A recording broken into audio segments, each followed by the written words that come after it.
ಅದನ್ನು ಗಮನಿಸಿದಾಗ ಅಂದರೆ ಡಿ ಕೆ ಶಿವಕುಮಾರ್ ಅವರು ಸಿ ಎಮ್ ಆದ್ರೆ 2028ರಾಗ ಸತೀಶ್ ಅವರಿಗೆ ಅಧಿಕಾರವನ್ನು ಸಿ ಎಮ್ ಸೀಟನ್ನು ತಟ್ಟೆಯಲ್ಲಿ ಹಾಕಿಕೊಡ್ತಾರಾ?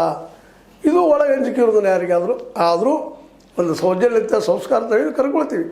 ಆ ಒಂದು ಮುಖವಾಡವನ್ನು ಧರಿಸ್ಕೊಂಡು ಇವತ್ತು ಸತೀಶ್ ಅವರು ಹೇಳ್ತಾ ಇರ್ಬೋದು, ಹೇಳಿದ್ದಾರೆ ಅಂತ ಇಟ್ಟುಕೊಳ್ಳು.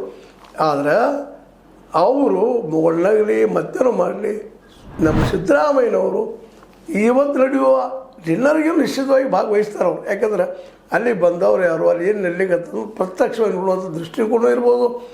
ಅದೇ ಕಾಲಕ್ಕೆ ಈ ಒಂದು ವೇಳೆಪ್ಪ ಸಿ ಎಮ್ ಇವ್ರು ಹೋಗದೇ ಇದ್ದರೆ ಸಿ ಎಮ್ ಇವ್ರು ನಾವು ಅದೇ ಬೆಂಬಲಕ್ಕೆ ಇವತ್ತು ಒಂದು 89 ಜನ ಒಪ್ಪಿಗೆ ಕೊಟ್ಟರಪ್ಪ ಅಂದ್ರೆ ನಾಳೆ ಮರುದಿವ್ಸವ್ರಿಗೆ ವೈರೂ ಆಗ್ಬೋದು.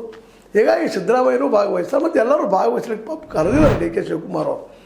ಎಲ್ಲರೂ ವಿಶ್ವಾಸ ಗಳಿಸುವಂಥ ಲೆಕ್ಕ ಮಾಡ್ತಿದ್ದಾರೆ. ಈ ಡೆಲಿಗೇಟ್ನೆಲ್ಲ ಸಿದ್ದರಾಮಯ್ಯರನ್ನು ಸದ್ಯದಲ್ಲಿ ಸಿ ಎಮ್ ಸೀಟಿಂದ ಕೆಳಗೆ ಇಳಿಸ್ತಾರೆ ಅನ್ನುವಂಥದ್ದು ಒಂದು ರೀತಿ ಹಗಲುಗನಸು ಅಂತ ಅನ್ನಿಸ್ತಾ ಇದೆ. ಆದರೂ ಪವಾಡಗಳಾಗ್ತಾ ಇರ್ತಾವೆ. ಆ ಪವಾಡ ಆಗ್ಬೋದೇನೋ, ಯಾಕಂದರೆ ಈ ದೇಶ ಪವಾಡಗಳ ದೇಶ ಅಂತ ನಾವು ಮೇಲೆ ಮಾತಾಡ್ತಾ ಇರ್ತೀವಿ.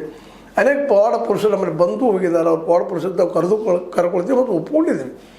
ಅಂಥ ಒಂದು ಪವಾಡ ನಡಿಬಾರ್ದು ಯಾಕೆ ಅನ್ನುವಂಥ ಒಂದು ಚಿಂತನೆ ನಡೆದು ಏನಾದರೂ ಆಗಲಿ ಸಿದ್ದರಾಮಯ್ಯ ಬಂದ್ರೆ ನಮಗೆ ಅನಿಸಿದಂಗೆ ಅವ್ರ ಬೆಂಬಲಿಗರು ಹೇಳುವಾಗ ಸಿ ಎಮ್ ಸೀಟನ್ನು ಅಷ್ಟು ಬಿಟ್ಟುಕೊಡೋದಿಲ್ಲ. ಅದೇ ಕಾಲ ಡಿ ಕೆ ಶಿ ಅವರು ಸುಮ್ಮನೆ ಇರೋದಿಲ್ಲ. ಅವರು ಪ್ರಯತ್ನ ನಡೆಸಿದ್ದಾರೆ. ಇಬ್ಬರಲ್ಲಿ ಯಾರು ಯಶಸ್ವಿ ಆಗ್ತಾರೆ ನೋಡಬೇಕಾದ.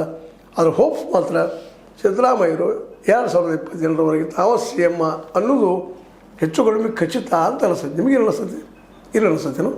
ಇಲ್ಲಾಂದರೆ ತಿಳಿಸ್ರಿ, ಮಾತಾಡಲಿ, ಚರ್ಚೆ ಮಾಡಿರಿ. ನಿಮಗಾಗಿನ ಕಾಮೆಂಟ್ ಬಾಕ್ಸ್ ಓಪನ್ ಅದ ಅಂತ ಹೇಳ್ತಾ, ಇದು ನಿಮಗೆ ಲೈಕ್ ಆಗಿರ್ಬೋದು. ಲೈಕ್ ಮಾಡಿ, ಶೇರ್ ಮಾಡಿ, ಕಮೆಂಟ್ ಮಾಡಿ, ಜೊತೆ ಸಬ್ಸ್ಕ್ರೈಬ್ ಮಾಡಿ. H16 ನ್ಯೂಸ್ ಅರ್ಥಾತ್ ಹೇ ಸೀತಾರಾಮನ್ ಸತ್ಯದ ಕೈಗಳಿಗೆ ವಂದನೆಗಳು.